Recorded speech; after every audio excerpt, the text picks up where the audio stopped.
Hello everyone.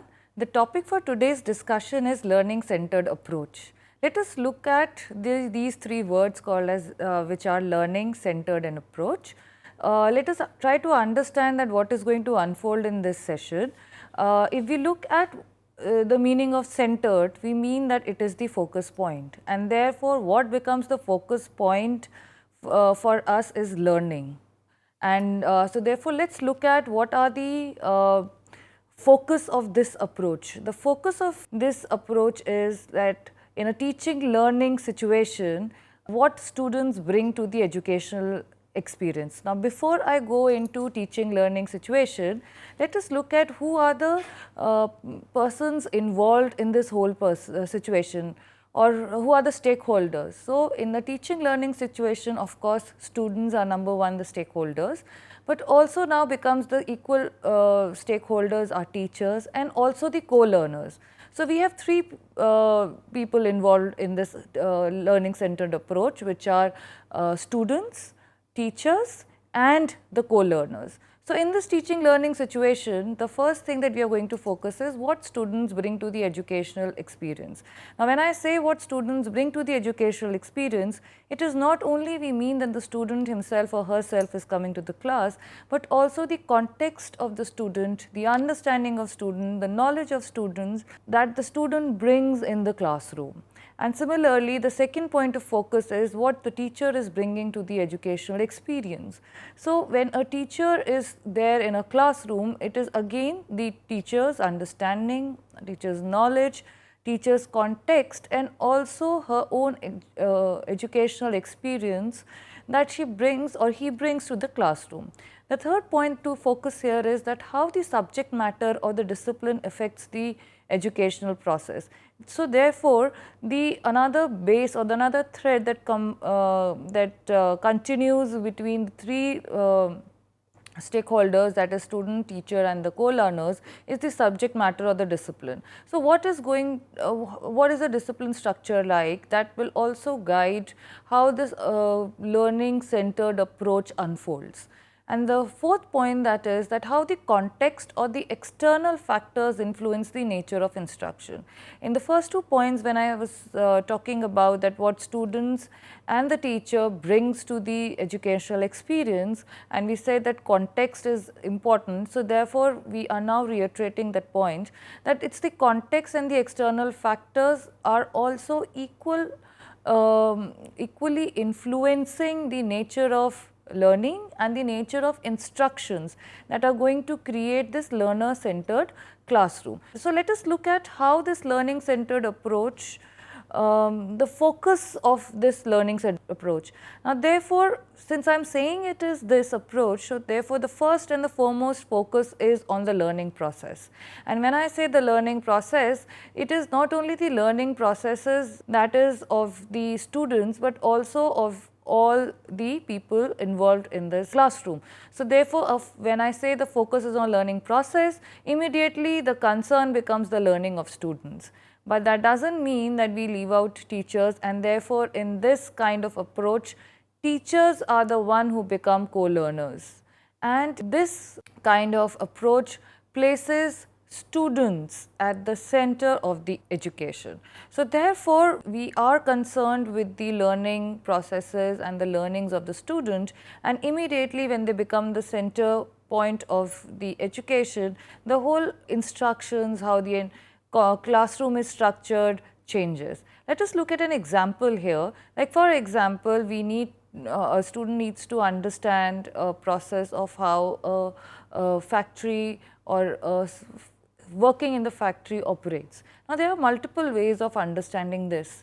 We can read it in our books, but suppose if a educational trip is planned for students to be taken out to the factory, then the whole process, the student is able to witness the process right from the starting point to what are the machines that are involved, the functioning of the machines, then what are the processes that are involved, and therefore it becomes an experiential learning, it becomes an hands-on learning that the student is experienced, and not only student but also the teacher, that is experiencing the same. So, the kind of discussions that, or the kind of feedback, or the kind of experiences that are then brought into the classroom become very different. So, in that process there will be more this kind of approach then becomes a learning centered approach, because the focus then comes back to learning and how that learning is transacted in a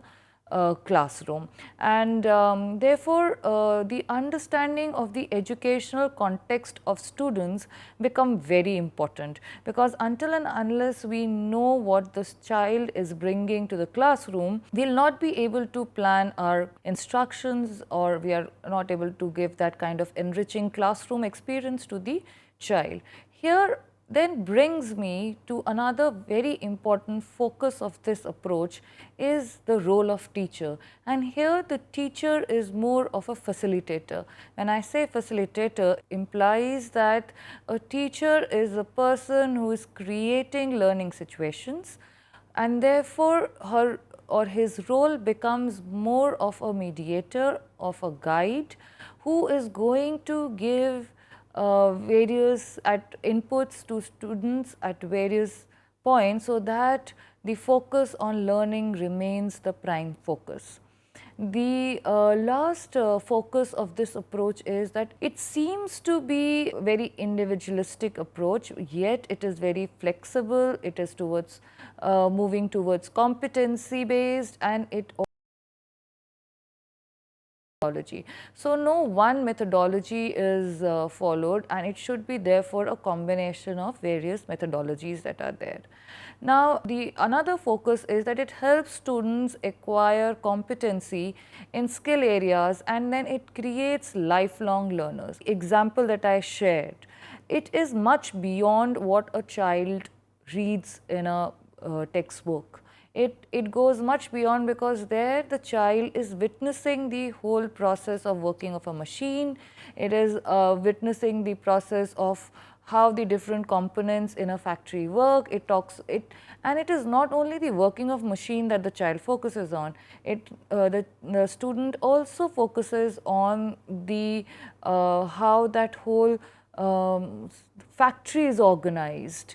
What are the systems that are working into the establishment of a factory. So, therefore, it becomes much more enriched, and then the learning is a lifelong learning for the learners. So, another focus of this learning centered approach is that students acquire basic skills to learn, and thus leads to basis for learning throughout life. Another focus is that it advocates student focused teaching and learning environment. So, when I say that it is a learning centered approach, when I am saying that the focus of this approach is on the learning, so therefore immediately then it becomes very focused on the student and the learning, and therefore it becomes very important to understand what are the needs and characteristics of children at every stage of learning, because that will also help the teacher to facilitate this learning oriented process. Another focus that is there, that the learning centered approach facilitates the explanation of meaning and content knowledge through personal and interpersonal inquiry. And I say that this is a very important aspect of this approach, because it is through one's own personal experience. And when we also talked about co-learners. So, therefore, it is also the interpersonal inquiry that establishes the focus on learning. And so, there will be more of sharing that should be there, more of asking questions among each other. The focus will also be exploring the answers to these questions together. So, there should be, it immediately brings the focus to collaborative learning. So, these are the various focus points of these approach. Let us look at some examples of this learning centered approach. The example examples of this learning approaches, like I was mentioning in the last point, that collaborative group learning both inside and outside the classroom is one of the very important aspect then becomes for this approach. And the moment I say collaborative group learning, and it immediately implies that the learning is not happening as an individual process or as individual understanding, though that component is there, but it also gives, this approach gives spaces to collaborate, to do group work, to again ask questions, and therefore when I am saying collaboration, it does not limit to the four walls of classroom, it goes beyond the classroom, and that is one of the example. Another is that it involves individual student inquiry and discovery. So, whatever experiences that the teacher is facilitating in the classroom, it will help the individual student to actually it will set the individual student on a path of exploration, and therefore exploration resulting in a discovery and resulting in the resultant understanding that develops over a period of time. It also involves inquiry and discovery by students and teachers together. See, the moment I say it's a learning centered approach, and I have already established that the student or the learners are the center of this approach. So, it immediately brings in that the partnership or the collaboration can also be between a student and teacher, because we have already said that the focus is also the teachers being co-learners. So, therefore, examples can be the inquiry and discovery by student and teacher together. Another example through which this learning centered approach can be processed in a classroom is through problem based inquiry. Or in problem based inquiry learning, and when I say a problem based inquiry means that looking at any sort of a task that is there at hand, which takes on or result in certain kind of questions in the mind of learners, and sets the learner to the path of inquiry and discovery. It also talks about the interactive distance learning. Another way in which learning centered approach can be executed in classroom is through hands-on experiential learning activities. And when I say hands-on experiential learning activities, it will immediately involve the on-site field experiences. So therefore, suppose we are talking about any sort of concept, you can take any example, like we talk about, like I talked about factory, but it is not only factory. Like for example, if in class students are talking about understanding the structures of plants, so then we can take the children or the learners directly to the field where they can see, they can feel, they can understand how, what are the various structures and parts of plants. So therefore, on-site field experiences become a very integral part, and the importance also lies is that it is a self-paced performance on contextual tasks. So these are very important words that we are kind of discussing today, is that it is a self-paced. So therefore, the pace of the understanding or the pace of finishing a task is not set by a teacher, but it is set by the individual himself or herself. So therefore, it becomes, and also we already talked about placing it in the context of the teacher and the child or the learner. So therefore, the importance immediately comes to a self-paced performance on contextual task. Let us look at what are the characteristics of this learning centered approach. The first and the foremost characteristic that I am going to talk today is that it is a student's construct knowledge through gathering and synthesizing information. Now, when I say that the center or the focus is learning, and we have already established that when we talk about learning, then student becomes the prime focus. Then it is the student construction of his or her own knowledge that becomes a prime importance. And the first characteristics will be how the students gather and synthesize information, and therefore the focus here becomes not only collecting but also kind of integrating it, accommodating that understanding, adapting the existing knowledge structures to the new information, and coming to a state of equilibration where you have where you are coming up with a synthesized information. And therefore it also involves the integration with the skills of inquiry, communication, critical thinking, and problem solving. So whenever we talk about synthesis or we talk about synthesizing information, there has to be elements of inquiry as to find out what are the questions that it brings in the mind of a learner. Then it also talks about communicating those questions or those understanding to each other, because we have already established the interpersonal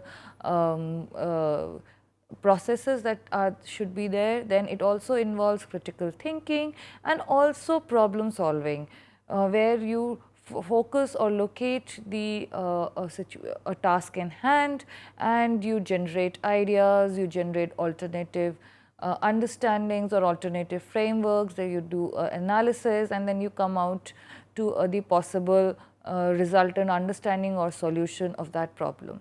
The another characteristic is that it emphasizes on using communication knowledge effectively. And also the role of teacher here is that of a facilitator, which we have already established.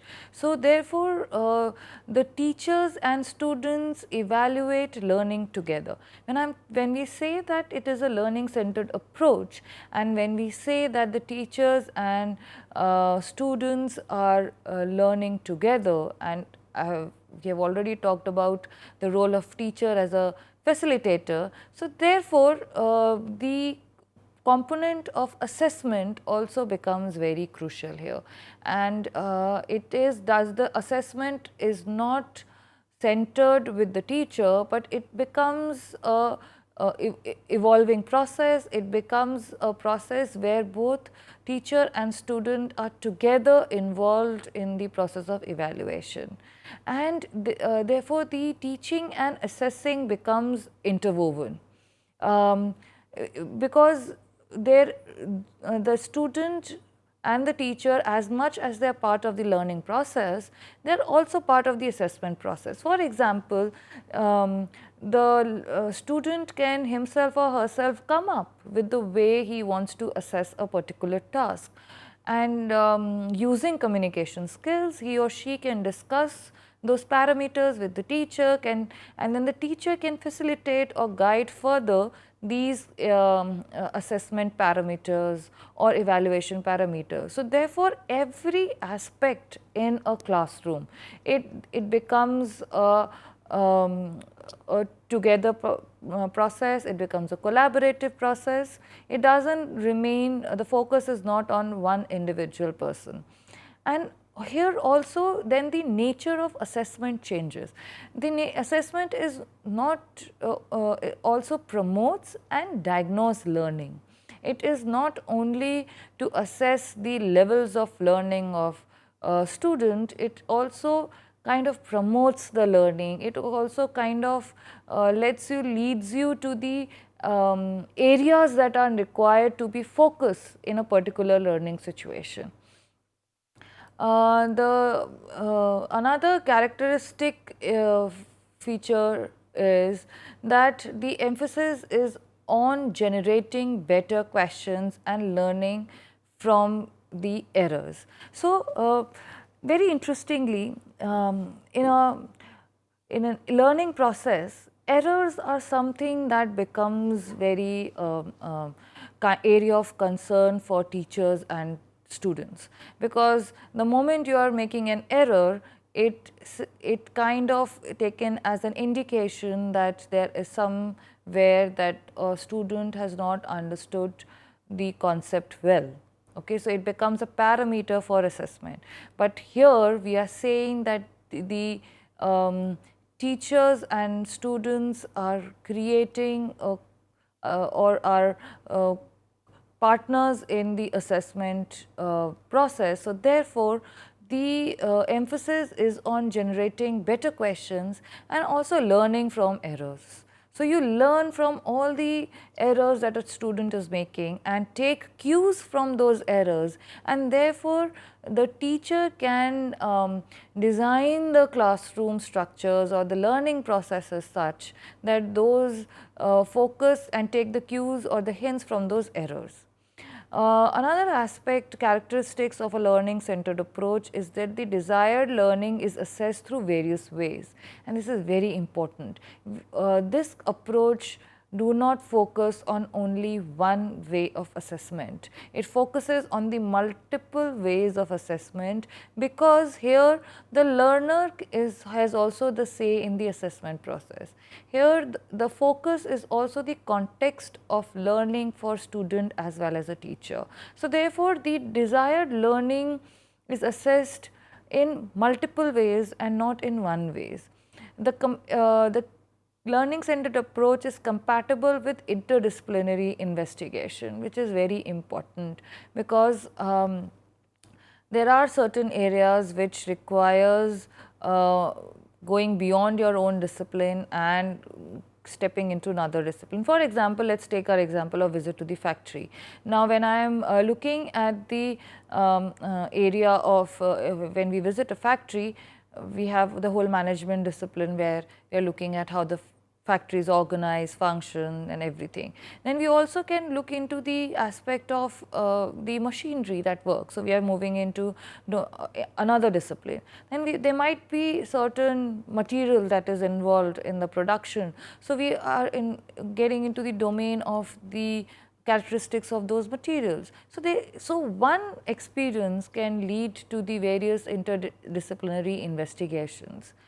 There has to be the characteristic of a learning centered approach is that the culture of the classroom has to be cooperative and supportive, because when we talk about collaborative learning, then cooperation becomes very important aspect, and when we talk about facilitating, then support given to the student is very important. And it is also not only the support given by the teacher to the student, but also between student and student. So there is a whole atmosphere of cooperation and supportiveness.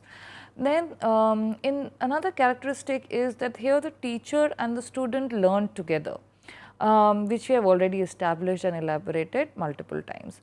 Now let us look at the 5 practices for learning centered approach. Here we have to look at that the 5 practices are the functions of content, the role of teacher, responsibility for learning, the balance of power, and processes and purposes of evaluation. In the next section, we are going to take up each practice and discuss in detail. So the first practice that we are going to discuss is the functions of content. In this practice, it is using inquiry or ways of thinking in discipline.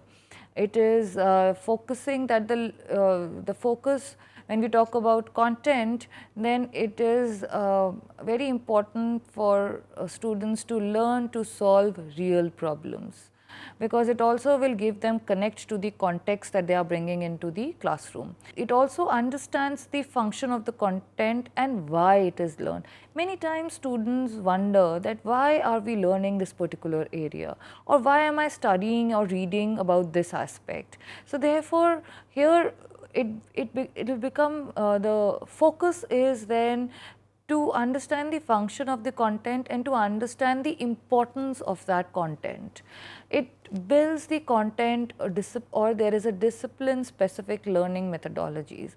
So we talk about interdisciplinary approaches, but we also focus that the content is built on the discipline specific learning methodologies, and thus there is a build, build of that content. Then there is the focus is also on the appreciation for the value of content, and it also helps students develop a way to learn through the context and make meaning out of the context as well.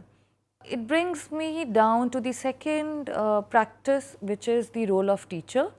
And we have already established here that the role of teacher is that of a facilitator. And therefore, the moment I say that the teacher as a facilitator, so it brings to the first aspect, that is that the teacher is fostering students' learning. And also the teacher is accommodating different learning styles and also motivates students to accept responsibility for the learning. So therefore, there are three things that we are talking about. Here the teacher is fostering the learning processes in the student, and the moment the teacher is doing that, it is also going to motivate students to accept responsibility of learning, because here the teacher doesn't have the role of constructing the kind of environment in the classroom where the if I can say, the power is with the teacher. So therefore, the teacher all the more needs to motivate students to take up that responsibility, that yes, it's a process where I am at the focus. And for that as well, the teacher has to use multiple learning styles. It cannot be one learning style, because it will create an atmosphere of, it will take away the monotony in the classroom, as well as it will then encourage and motivate the students toward the path of exploration and discovery. Also, the role of teacher here will be to align the objectives, teaching methods and assessment consistently. So therefore, the whole aspect of why am I studying here will go away, or why am I studying this particular area will go away, because the teacher is kind of focusing on the objectives, teaching methods and assessment consistently. The teacher is also going to use multiple teaching techniques appropriate for student learning goals. So the goals that are set for the learning process for a particular student or a classroom, then the teacher has to focus on the various different techniques that can be used for a particular area, that will also be related to their learning goals and that are very contextual in nature. The teacher needs to also design activities in which students interact with the material, the teacher and with each other. So therefore, the learning techniques first priority, and then the second is the activities. And the teachers need to inspire and encourage student ownership of the learning. The third important practice is the responsibility of learning. And it is very important here, because the moment the responsibility comes to one partner of the learning process, be it teacher or be it the student, then the whole idea of collaboration goes away, because then it will be either guided by the teacher or either guided by the student, and somewhere the learning process will get affected. And therefore, the very beauty of this approach is that here there is a shared responsibility of learning between the teacher and the child. And the moment it becomes a shared responsibility, then the expectation that students take overall responsibility of the learning and assessment, and or the teacher takes the overall responsibility of learning and assessment, then goes away, and it becomes immediately a collaborative process. So therefore, as a result, students develop learning skills for further learning. They become self-directed lifelong learners. They can and do assess their own learning. They become proficient at self-assessment, and they become proficient with all information literacy skills. So you can see that the moment the responsibility of the learning becomes shared, it just changes the atmosphere of the classroom, and it just changes the focus area of the whole learning process. We have the components of self-assessment, we have the component of self-directed learning, and bringing in the concept of exploration, discovery. Also, very important concept here that this approach brings out is the self-assessment. So, the student doesn't have to depend on being assessed through an external person. Here the assessment is also from within, and that also kind of sets them to the path of further exploration, or motivates them to the further path of learning. The fourth practice is the processes and purposes of evaluation. Here the evaluation is more of an integrated assessment, where the formative assessment is with constructive feedback. Now this is very important, because feedback can be very problematic or troublesome for the learners. So therefore, and when the moment I say the approach is centering on, or the focusing on the learning, the feedback has to be in constructive. The feedback needs to take you forward to, or question you or assess your own self, and therefore making the learner more intuitive. It has to be peer and self-assessment. There has to be multiple opportunities to learn and demonstrate mastery. Students encouraged to justify their answers, and student and teachers agree on feedback time frames. There has to be an authentic assessment is used throughout. The last practice is the balance of power. Students has more control over their own learning. The teacher needs to make deliberate efforts to empower the students to assume control over their learning. Students are encouraged to explore additional content. Students are encouraged to express alternative perspectives whenever appropriate. Use of mastery or contract grading assessments are open-ended. Assignments are open-ended, and students take advantage of opportunities to learn. So therefore, in order to sum up this table, let's just quickly sum up what are the aspects of learning centered approach and how they are there in this approach. So the nature of knowledge in this approach is knowledge is constructed by the learner. And the role of teacher and learner is that the learner acts and teacher facilitating learning. Dominant teacher functions as the facilitating learning supporting. The situation in learning centered approach is that of a natural and contextual to learning. Control is dominantly learner controlled, which is more flexible and democratic. The inputs here will be through techniques and strategies of learning. The methods and approach are activity based and scaffolding. Curriculum is emergent. Evaluation is authentic assessment and self-analytical, and the discipline is self-controlled. I think this is with this I summarize the learning centered approach. Thank you everyone.